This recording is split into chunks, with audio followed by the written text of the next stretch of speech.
Hello, everybody, and welcome to the Crypto Hipster Podcast. This is your host, Jamil Hassan, the Crypto Hipster, where I bring you founders, entrepreneurs, executives, thought leaders, artists in crypto and blockchain all around the world. And today, I have an amazing guest. I interviewed this company for my third ever podcast, and I'm interested to see how far it's gone. It was almost 3 years ago. Today, I have the co-founder of this company, Justin Banon, and the company is Boson Protocol. Justin, welcome. Great to be here, Jamil. Thank you. Great. Thank you for joining. Let's kick things off and ask you the first question is what is your background, and is it a logical background for what you're doing now? Yeah, I mean, when you think about it like that, strangely, it's almost like the perfect fit for what I'm doing now, which is, I think, strange. But so yeah, I mean, my background, I did a kind of undergraduate degree in physics at Imperial College London, and then somehow I ended up working for a company that sold like airport lounge visits. So a company called Priority Pass sold airport lounge visits using like paper and plastic vouchers. And in parallel to sort of taking a job there, I started doing a master's in sort of digital innovation, so platform theory, digitization of businesses and stuff, and kind of combined the two to do a digital transformation of them, which turned out to be quite successful. So ended up taking them from about 50 million to about $1 billion per annum turnover, and digitizing kind of not just lounge visits, but all different products and services across the sort of travel experience, and digitizing them into like vouchers, digital vouchers, and selling them to MasterCard and Visa and China Union Pay and Amex, etc. And so very similar, in fact, to what we're doing with Boson, although with Boson we're using blockchain tech. And so then still working at this company, and I'd sort of been promoted to lead this division of the company globally. And then I moved from sort of digital and I got into blockchain. And that was quite early on. It must have been about, 5-6 years ago. And I started doing a second master's, and this time in blockchain. And kind of got down the rabbit hole of blockchain. I thought, okay, what happens if you've gone from digitizing physical products and services so that they can be exchanged digitally, to what happens if that moves to the blockchain? And that was and that was the original idea for Boson, but there was a fundamental problem in doing that, of how you could represent those physical assets in a way that would give you the same strong, like secure and verifiable guarantees that you'd actually get the asset.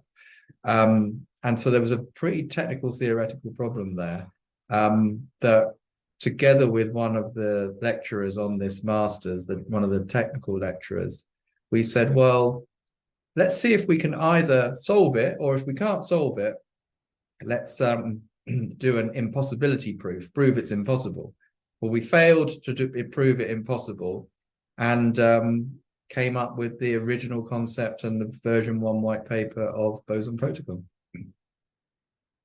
So I'd say, looking back, it seems all very logical and as if it was going to inevitably lead there. But obviously, moving forward, it was all a random series of chance events that kind of ended up here, but all seemed to string together.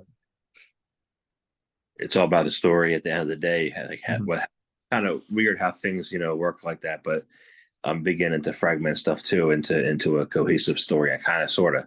But Boson, let's talk about Boson. I spoke to you guys 2.5 years ago. It was a great conversation you were building, you said, at the time. And what is Boson all about? And what has been your journey like from there 2.5 years ago to what it is today? And what makes it, such, a great protocol going forward? Yeah, sure. So, I mean, as I mentioned previously, I worked for and built up a company that would basically digitize physical products and services. And so, and into a form where you'd have like a digital voucher that you could send people. And if you had one of these on your phone, for example, you could get into an airport lounge, you could get some duty free, you could upgrade to first class, you might get a restaurant meal. And so they were like digital representations of physical products and services. And so that within Web 2 is fine. But, with Web 3, it's all about enabling trustless or trust minimized transactions and having these kind of strong, what we call strong property rights. So, if you go and buy an NFT like a Bored Apes, you send your coins, you get that NFT, it goes into your wallet. Nobody can take that away from you. You have got strong, verifiable. It's trust minimized. You're not having to trust anyone that send me your money and I'll send you the Bored Ape.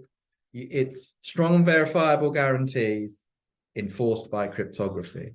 And so it's a hardened transaction that eliminates trust, eliminates risk. And that's the difference between, sending you a check for $1,000 and sending you some Bitcoin, right? Or etc. And so the question was, can we move that same level of strong verifiable guarantees to a physical transaction? Now, the challenge with the physical transaction, you've got a couple of problems, and one is called it's called a physical asset oracle problem, right? Which is, if I tokenize my car and you buy the token from me, now you've got this token. What happens if I just refuse to give you the car? I disappear, right?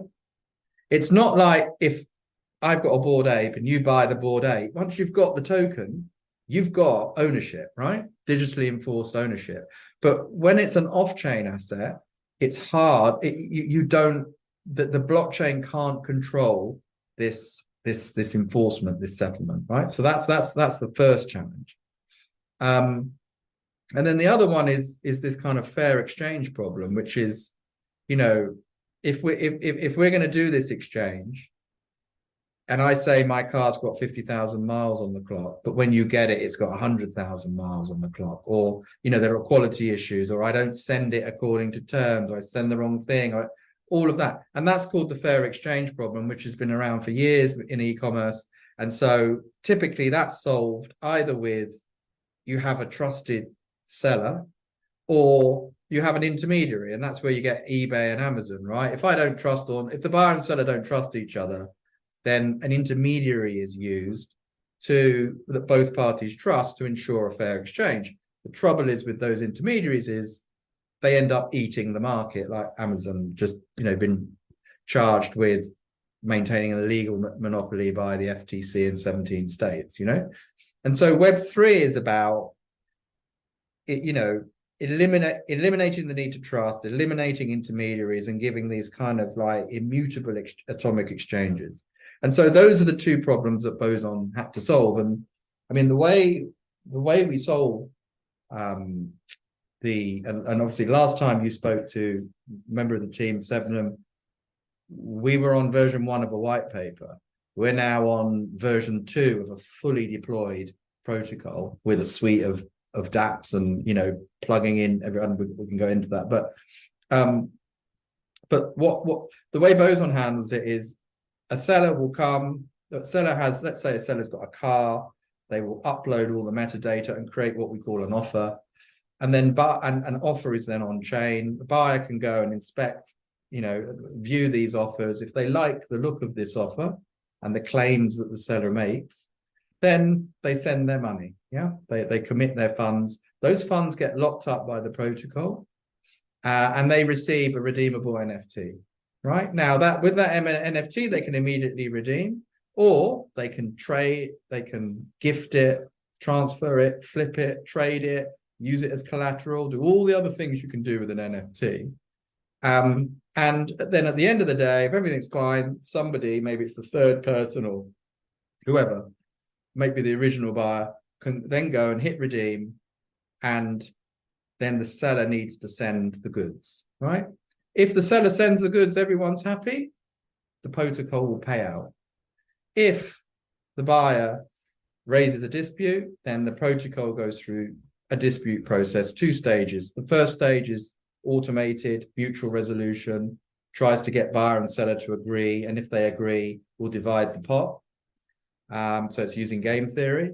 And then the second stage will escalate. It can be to a fully decentralized dispute resolver like Kleros or Aragon Core or someone, or it can be a semi-trusted, like independent that we both happen to trust, which is okay, not as decentralized, but far more efficient, right? And depending on what type of transaction, you know, if you wanted to buy $1,000 item versus a $50,000 item, you know, you might have different trade-offs between cost and trustlessness. But that's essentially that's essentially the core of the concept of Boson protocol. Oh, awesome. I was going to ask you about NFTs, but I will probably later on. The first thing I want to get into though is because I found this interesting was Web3, this concept of Web3 washing, right? Yeah. What's that all about, and why and how does it continue to proliferate in the market? Yeah. So I mean, we talked about, you know, that these Web3 technologies are kind of secure and verifiable. They're like hardened technologies that can be put together in a way that prevents fraud and gives both parties these strong and verifiable guarantees without the need for a middleman, that the transactions will execute as agreed, right? So it's a kind of like almost a military grade technology. It's a secure technology that you're using. And so if you're going to use secure technologies, then there's only a point to you. The only reason you would use those if there are going to be these secure outcomes for buyers and sellers, right? So, for example, if you want to, if we want to do an NFT exchange, it's very easy for us to do an atomic exchange, or an NFT goes one way and the money goes the other, right? And you can do that purchase. But for the reasons I described of like these, you know, these kind of different challenges with off-chain assets, what happens with a lot of these early implementations of Web3 commerce, whether it's people like Nike or, you know, is they just say, okay, here's a pair of sneakers. I'm going to create an NFT. The sneakers are here. Buy this NFT from me. It's exactly the example I used with the car. Please buy this NFT from me. Okay, now you've bought the NFT. It's entirely based on trust that you're then going to get that pair of sneakers. It's not, there is no strong and verifiable guarantee. I mean, and the question is, why even bother using a hardened military grade technology to offer someone a trusted promise? I mean, I could make a trusted promise to you now that I'm going to give you a pair of sneakers I've got in the next room, right? And that's just as enforceable if I wrote that promise on an NFT or an email or a WhatsApp. There's no, you know, there is no hard claim. It's just using an NFT as an IOU. And, you know, that is largely pointless. I mean, it's this, the reason we kind of call it Web3 washing is, you know, what's the point of using a blockchain or Web3 for a use case that offers no more security or verification than a Web2 business model like e-commerce does? I mean, and so it's a pointlessness claim. And I mean, obviously, I mentioned this first master's I did, which was all about digital innovation, the history of technology. This happens all the time, right? So the first cars didn't have a steering wheel. They had like a boat tiller, right? Because they'd sort of inherited it from the previous paradigm. You know, the early web, if you'd have like, you know, e-commerce in the early web. So a travel agent, for example, wasn't sort of Expedia or, you know, it was a little picture of a beach with a phone number. Call this number and come into the high street, and you can we'll book you some travel. And so likewise, it's completely normal for when technology first gets adopted for it to retain the characteristics of the previous paradigm, right? So people are using Web3 technologies, hardened, secure technologies, to deliver completely trusted and kind of rug pull prone mechanisms. And so kind of in a not too much of a trolley way, but we are sort of calling out some of these use cases and encouraging brands to come and work with protocols like Boson, to where they can easily do real Web3, but in a super easy way for them and their customers. So they're really window addressing their Web2 infrastructure thing is Web3. Yeah, exactly. So it's just Web2 infrastructure, but instead of sending you an email, they're going to send you an NFT. Got it. Yep. All right. So I want to find out, first of all, I want to talk about core principles, right? What are, so that they know, because maybe sometimes they don't know, what are the core principles and user benefits intrinsic to authentic Web3 protocols and platforms without the Web2 in mind? Yeah. So, I mean, if you look at the protocol and platform level, I mean, at the whole system level, there, I'll talk about some of those principles and benefits first, actually. Why have we got Web3, right? Why do we need Web3? And I think there's kind of two reasons why we need Web3.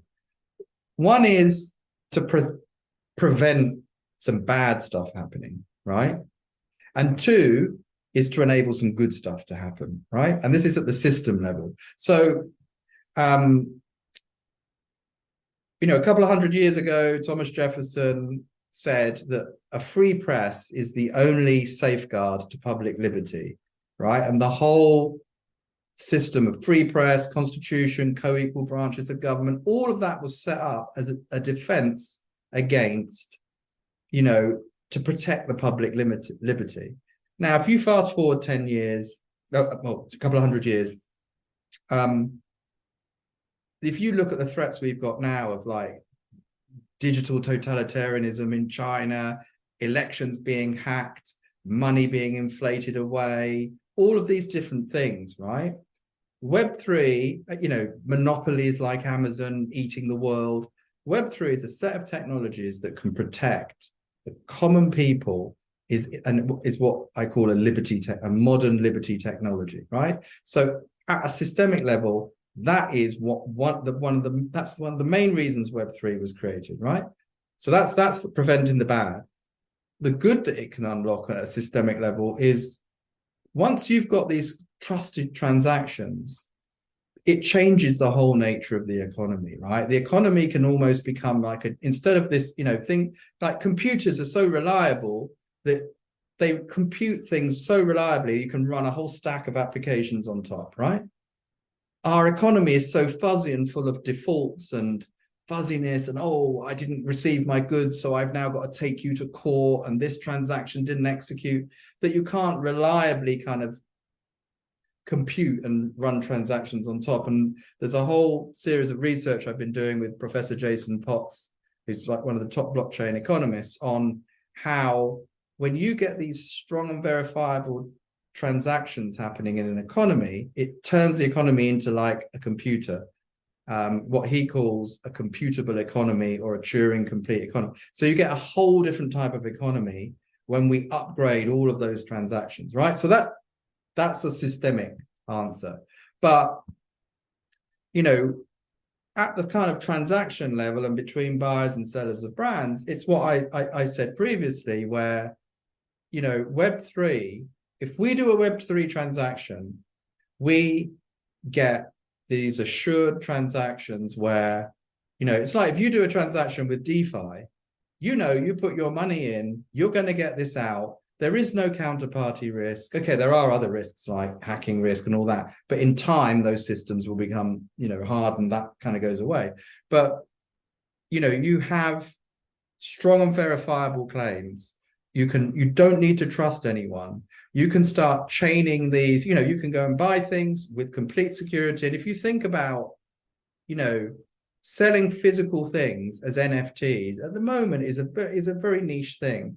But as that scales, if each one of those NFTs has a trust element and is prone to rug pull, the thing doesn't scale. You're going to be inflating a system that's supposed to be hardened and secure, that you're going to have NFTs in your wallet and no, and have all of these rug pulls and defaults, right? So that's one reason. The other is, once you use those hardened transactions, you can do things like we've got a release coming out in the next couple of months that enables, because of these secure and verifiable transactions, enables secondary royalties on secondary sales of physical items. So think about that. So you go and buy a pair of sneakers, and then you go and onward sell that. And then you sell it again as a physical item that's being sold within the physical economy. And every time it's sold, the original creator can earn royalties on a physical item. So there's all of these sort of new properties that, provided you abide by these principles of Web3 and apply it correctly, you get, which you don't get if you kind of do a fake implementation. I would think the companies who created the original product would love that. Yeah. The trouble is that you and probably your audience will get what I've just said, but what I've just said is too nuanced and complex to describe to a lot of the people that are implementing Web3 in brands. And so our strategy is a little less subtle, our communication strategy. And that is just kind of, not in a really bad way, but just calling out that's fake, right? So that's a fake Web3. And then let other people ask, well, why are you saying this is fake? And then we can have the kind of conversation, but this is real, this is fake, and kind of educate people. And so do it in quite a fun and kind of a little bit of mudslinging and, use of a lot of memes and stuff like that, showing, kind of emperor. So that's the kind of, the way that we are kind of creating a bit of a paradigm shift and just bursting that bubble of the emperor's sort of new clothes and Web3 washing. Yeah. I like it. I wish I used the same memes and subtlety when I see influencers who are 18 years old or never had a job but think they know everything, and but I don't call them out by name. So that wouldn't help me, right? But so all these implementations, not all, but most of blockchain lack what you said, core principles, right? If you like, why you can touch on a couple of reasons. Why wouldn't they, want to implement blockchain properly, right? And then, and if they are to chart a path for authentic Web3 adoption, what would that path look like so that they can, be comfortable with the implementation of Web3 and not be, and not be fearful? Yeah. So, I mean, as I mentioned, if you look back at the history of technology adoption, this is typical, right? It's the cars that had the boat tillers, it's the travel agents that just had the kind of call this number sort of brochureware website. And so it's normal. But I think specifically the things that are fueling it is initially is a lack of knowledge and understanding. I mean, a lot of the people that are implementing these technologies are actually first movers and innovators within their organizations, but the knowledge that they have at the moment is quite kind of shallow. Firstly, the other thing is there is an industry of sort of supposed Web3 agencies and advisors that, in much the same way, you had this early industry of people that would knock up a website and call it e-commerce, that offer very, very superficial implementations, very paper thin and very, so the maturity level of the market is such that this was the first phase that was supported. It was a very, very, shut it. And I think then with the bear market coming, the reasons to get into Web3 sort of, albeit temporarily, because we are at the beginning of the new bull, the reasons, the economic reasons for getting involved in Web3 are, here is a new demographic of often quite young, rich, financially active, crypto-savvy people with loads of crypto tokens, and they want to buy stuff with those tokens, right?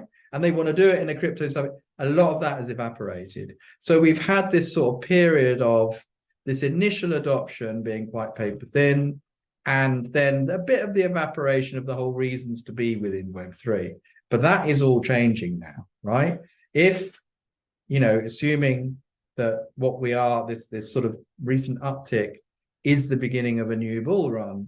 I mean, each success, you think how much bigger, you think of how many more people are aware of Web3 and crypto versus when you 2.5 years ago, 3 years ago, interviewed 7 of them, I don't know, is it 100x? I don't know.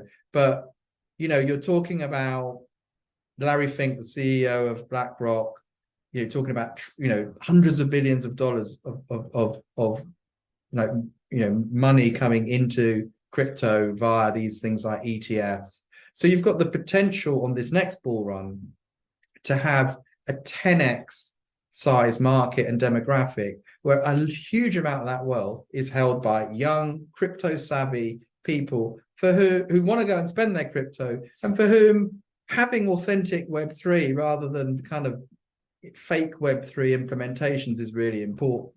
And so self-interest is the primary driver. And, brands are kind of realizing, okay, for this next run, we saw this last little peak, and that was like the first, when it happened, all the brands I speak to know that there is a bull run coming and they are setting up to be part of it. And so, it's about having authentically Web3, more, real implementations that are going to appeal to this new rich demographic. Interesting. Where you think we are in the market right now is where I think in the market. I think we're in the same spot, but a lot of people think this is the bull market, and I'm like, not yet. No. Right? A couple things happened in the last bull that, and there were a couple of major pullbacks, but they weren't necessarily pullbacks. They were like intentional dumps, right? Coordinated. And that happened during, like, what do you think this next bull run has in store? And how do you think these companies that will, implement Boson protocol, and for the NFTs and for their products and goods and services, how do you think they're going to change and pivot during this next bull cycle to capture the market? Because there are some bumps along the way. What do you think will be a good strategy for them? How do you see that playing out? Yeah, well, where I think we are in the market, I think there's strong indications we'll have these ETFs approved in November. Maybe it's December. I know there's some January the 10th is kind of like almost like the last time that these can be approved, but I believe it's going to be within the next month or so. Then you've got the Bitcoin halvening. So you've got vast amounts, like maybe 10 times the market cap of crypto, sort of sitting on the sidelines waiting to come in. The other thing is, loads more people know about crypto now. So and everybody knows what a bull run is. So once that bull run starts happening, people are going to, right, boom, okay, let me go and put 5% of my savings in. Let me put 10%. And it's just easy to do via your financial advisor now. You don't have to go all this complex crypto stuff, right? And so that is just going to fund and fuel an enormous amount of wealth within crypto. And who holds that wealth? Well, there is a barrier of, do you understand crypto? And this younger generation have that. Typically what happens in a bull run is you go from, Bitcoin goes up, ETH goes up, the blue chips go up, and then it spills over into altcoins, etc. So I think all of that is going to happen in some way, slightly non-deterministic, but within, I think we'll look back and say this is the beginning of the bull run, right? And I think until the hardening, which I think is around about March, so over the next like 4 or 5 months, I think we're just going to see a massive uptick. And so for brands, doing this Web3 washing thing is going to become, it's already kind of like quite uncool and inauthentic. It was cool 2 years ago to dip your toe in the Web3 water. Now you need to be, if you look at how brands develop their capability on e-commerce, they had to, right? Otherwise, they'd just get left behind. Look how they develop their capability on social and mobile. In fact, it turned upside down a lot of these markets because it was the digital leaders in these successive waves of technology that actually are the winners of today. There were many, Barnes and Noble in books versus Amazon, and there were, lots of these brands that have been around for years that didn't embrace the technology versus, you look at brands like Burberry, for example, that just massively embrace it. And I think the brands I've spoken to, they understand that this wave of technology is just like the previous ones. It's a source of competitive advantage, or if they don't embrace it, it disadvantage. So I think it's really about them now properly understanding the technology and not doing it in a superficial way, but doing, embracing real Web3 commerce. That potential of that is exciting to me. Yeah. Hope they do. So that'd be wonderful. So I want to thank you very much for your time today. I have one last question. I enjoyed talking to you. I enjoyed our conversation. My next question is probably going to be the easiest one. Is how can people find out more information about you, about Boson protocol? How can they start using your protocol? How can they do any of that? So to find out more information, just at bosonprotocol.io. Also follow us on Twitter, Boson Protocol. And if they want to start using Boson, just go to the website. They can create their own store where they can sell items, a Web3 commerce store, or they can go and access other stores and go and buy physical things as NFTs in a fully decentralized way. So it's pretty easy. Awesome. Thank you very much for your time today. Pleasure. Thank you, Jamal.